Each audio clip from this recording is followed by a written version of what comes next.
Gold in Canada's north has made a lot of people rich. But in the city of Yellowknife, some are calling it a curse.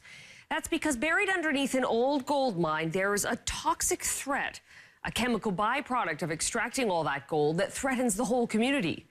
And a 16 by 9 learned there are thousands of contaminated sites across the country, and taxpayers are on the hook for the cleanup, which will cost billions.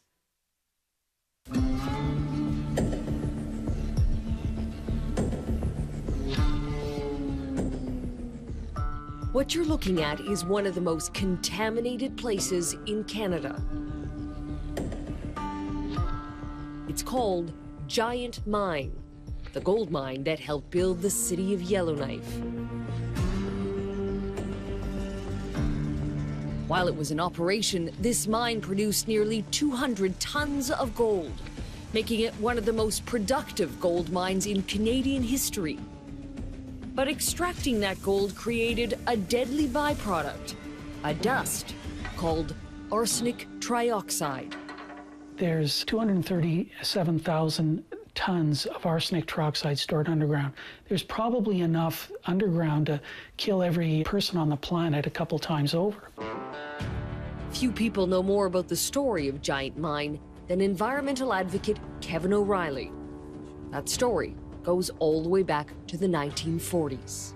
Every day for the first 3 years, from 1948 to 1951, there was 7,400 kilograms of arsenic trioxide going up the stack.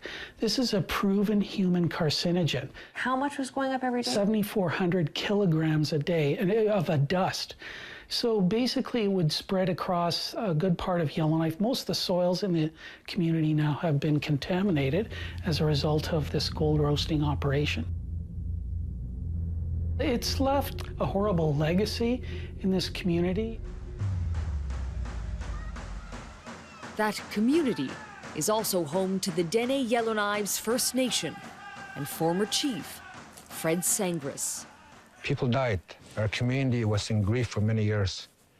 This community had 4 to 5 people who had cancer at the same time. It's not normal for a small community like this to have 4 to 5 people having cancer at the same time. Not normal. Was the gold a curse? Gold was a curse and is still a curse today. I heard a lot about it when I was growing up. My grandfather's angry, my parents were angry, I'm angry.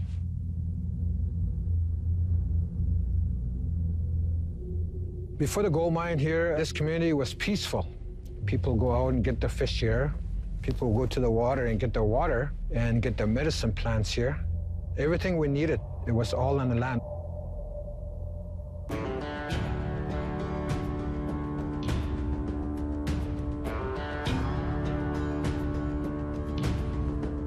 That all changed in the 1930s. With the Klondike gold rush over in neighboring Yukon, prospectors began arriving in Dene territory and struck gold.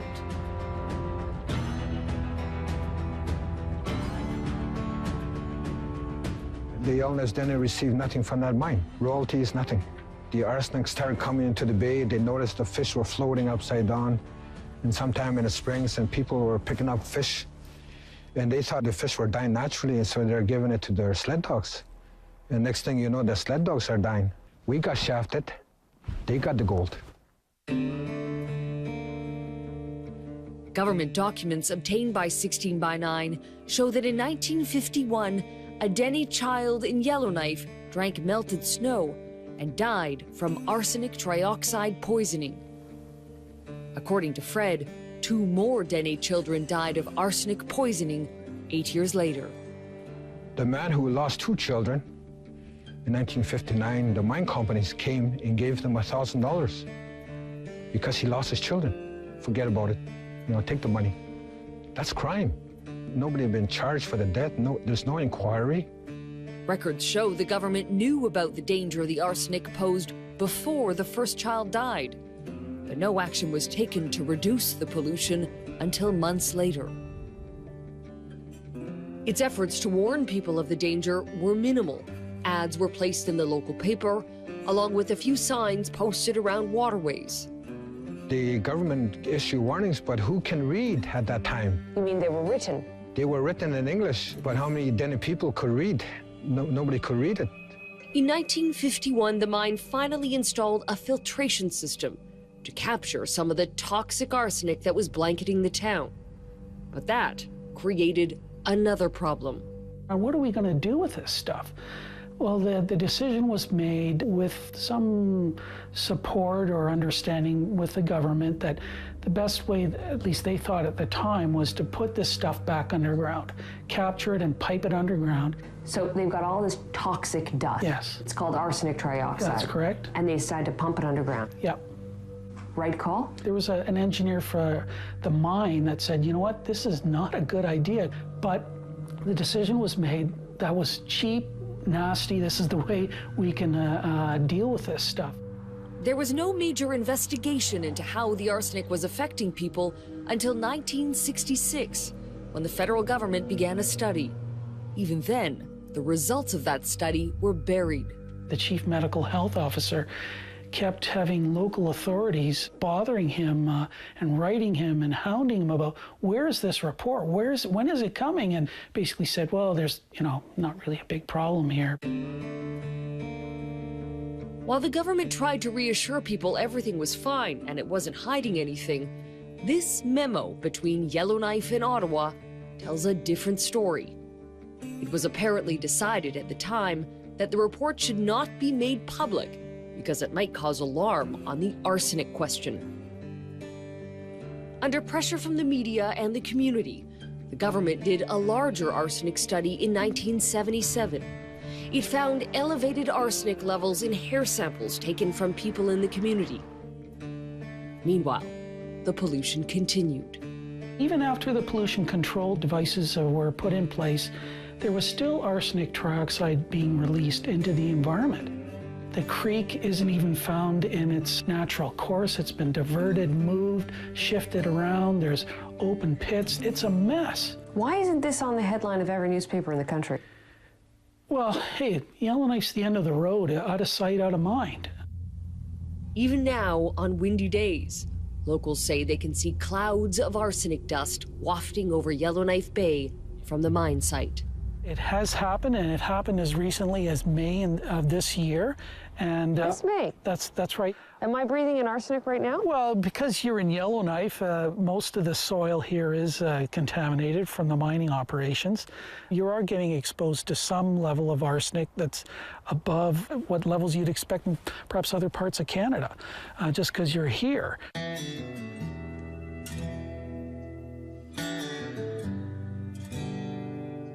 The mine shut down in 2004, and the pollution finally stopped. What has never gone away is the 237,000 tons of arsenic trioxide still buried beneath the mine. How toxic is this dust? An aspirin-sized dose, if you were to ingest it directly, would kill you. An aspirin-sized pill of arsenic trioxide would kill you, and you have 237 tons of it underground? 237,000 tons of it stored underground. That's unbelievable. It's a huge mess, and we, quite frankly, really don't know what to do.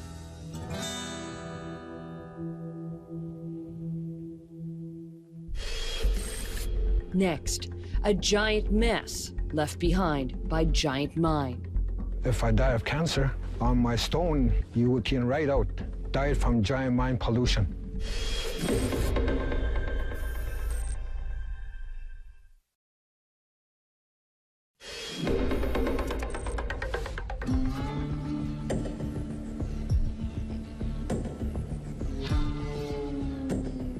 Here in Yellowknife, they call it the very bad day. They actually call it that. Yeah, they call it that. The very bad day. The very bad day. Environmental advocate Kevin O'Reilly says that very bad day could happen if the creek here ever floods and carries highly toxic arsenic trioxide into the environment. What happens if the creek somehow freezes up, backs up, jumps over its bank and gets into one of the pits? Well, if it gets into one of the pits, it's going to go into the underground and it's going to leach out this arsenic trioxide.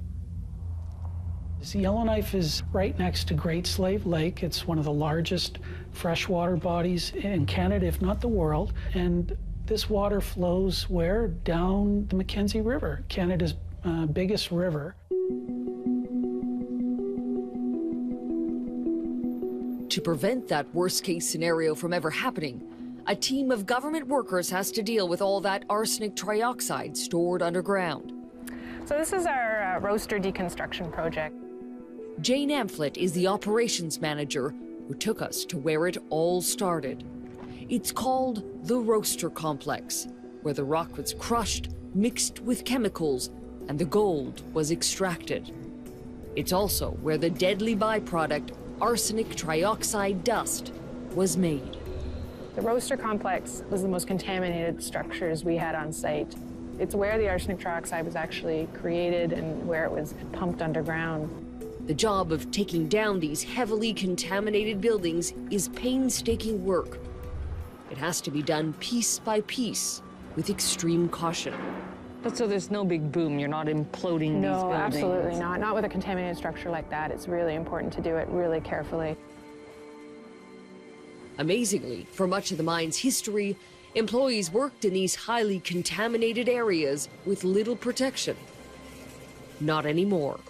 I can't help but notice that your workers here are wearing hazardous material suits. Beyond just arsenic, there's asbestos, there's various risks that we're constantly managing on site.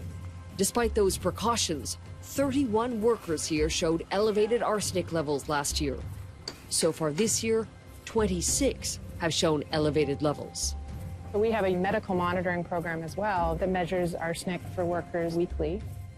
We want to investigate, make sure they're not getting exposed to any more additional arsenic than they need to be. By the time it closed, Giant Mine had created about 16 million tons of waste spiked with arsenic. That's in addition to all the arsenic stored underground. And what we're looking at here, this moonscape, these are tailings ponds. Yeah, these are our tailings ponds. So tailings is kind of the waste that's generated during the mining process. And that's Yellowknife just behind us there. Yeah. Even the buildings here are so contaminated that once they're torn down, they have to be stored in secure shipping containers.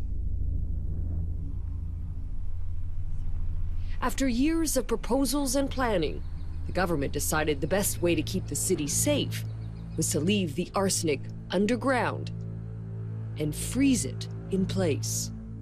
This is what we call our active system. So it's a series of pipes all around the chamber, and we put in through the pipes a cold liquid to freeze the rock around the chamber and to create that block so that it's secure in there and no water can get in or out.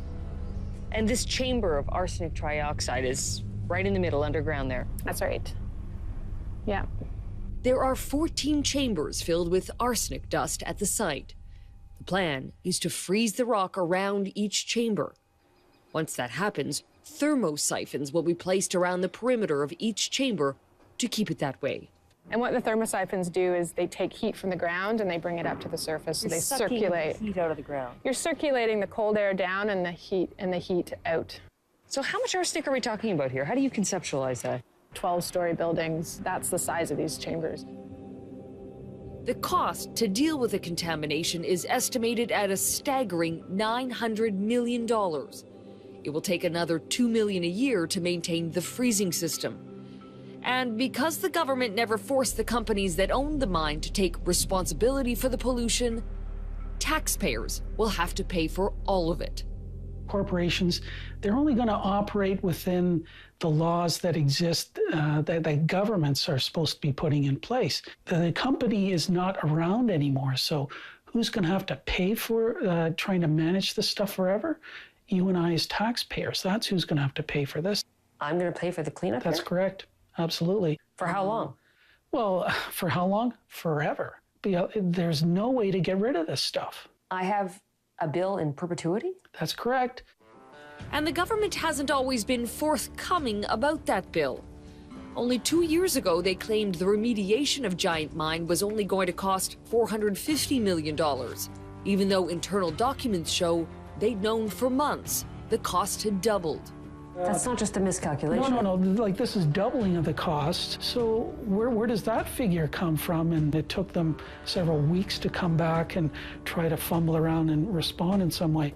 Kevin accuses the government of more foot dragging during an environmental assessment that took 6 years to finish.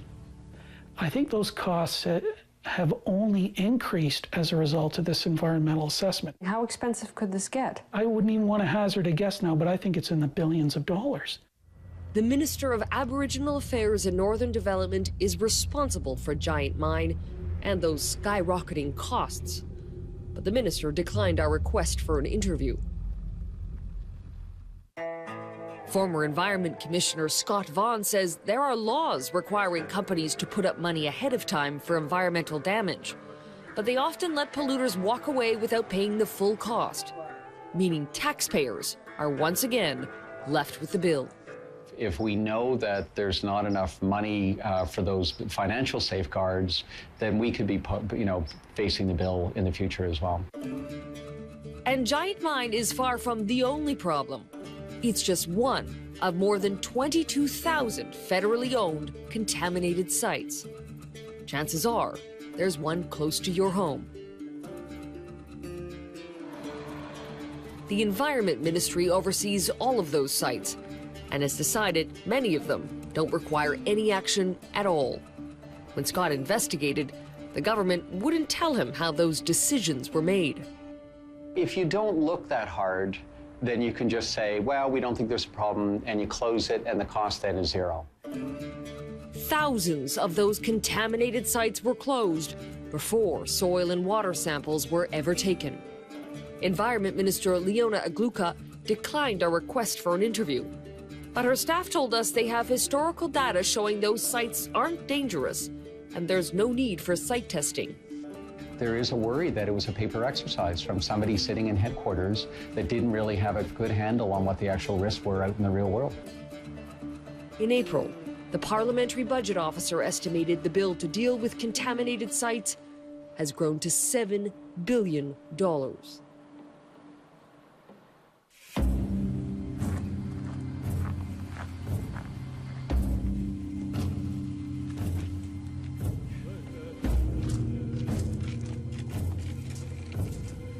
Canada did a really good job in hiding the greatest secret in the north.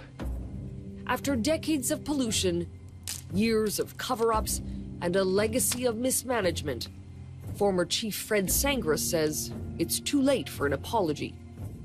He wants an inquiry. I'm afraid. Is this thing going to be safe? We don't know.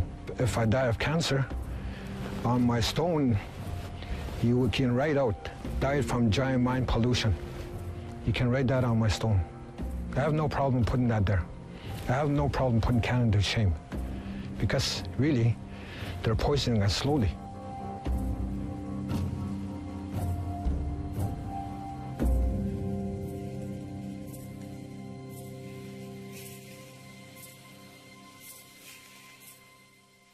Gold roasting operation.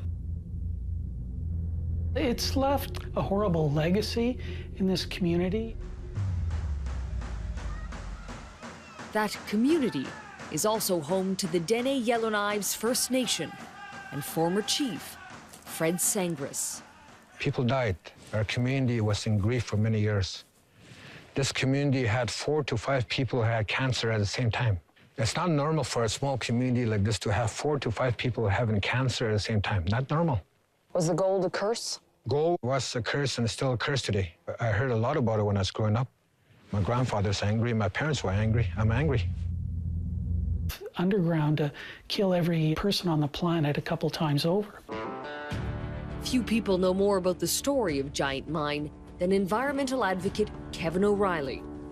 That story goes all the way back to the 1940s. Every day for the first 3 years, from 1948 to 1951, there was 7,400 kilograms of arsenic trioxide going up the stack.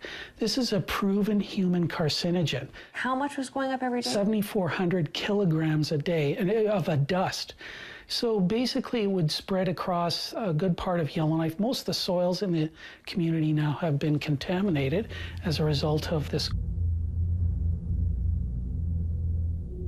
Before the gold mine here, this community was peaceful. People go out and get the fish here. People go to the water and get their water and get their medicine plants here. Everything we needed, it was all on the land.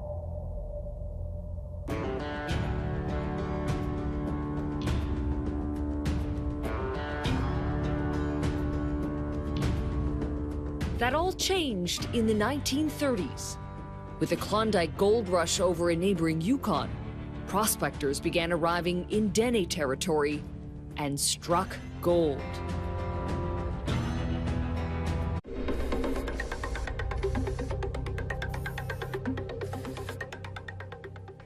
Gold in Canada's north has made a lot of people rich. But in the city of Yellowknife, some are calling it a curse.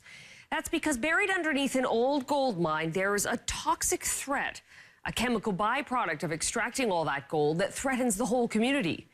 And a 16 by 9 learned there are thousands of contaminated sites across the country, and taxpayers are on the hook for the cleanup, which will cost billions.